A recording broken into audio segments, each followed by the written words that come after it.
I figured out that there is one way to cheat and get this to work, but don't be surprised if you find it really difficult. You need to stick the screw in like so, hold it in, and I'm sure a lot of you will have a hard time, but it can be done.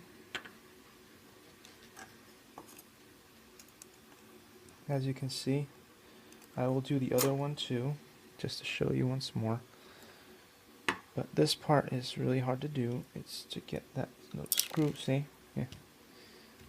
Just showing you how difficult it is to get that little screw on the inside.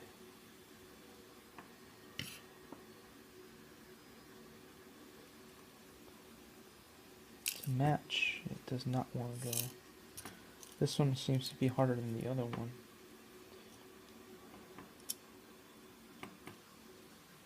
Come on. But yeah, you guys will struggle with this if you decide to do it.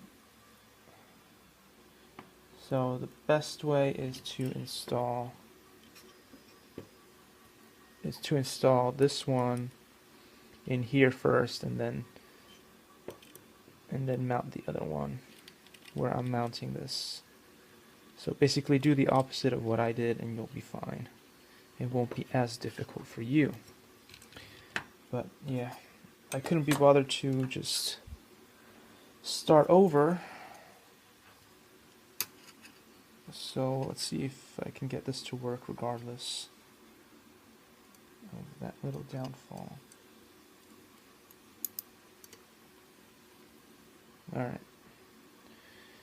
We will use the Adabox provided screw because we need to prove that it's good enough to do this. And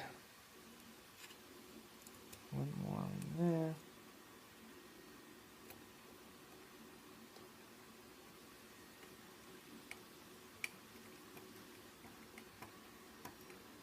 Alright, so it can be done.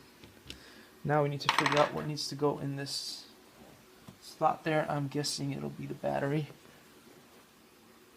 See you in the next video.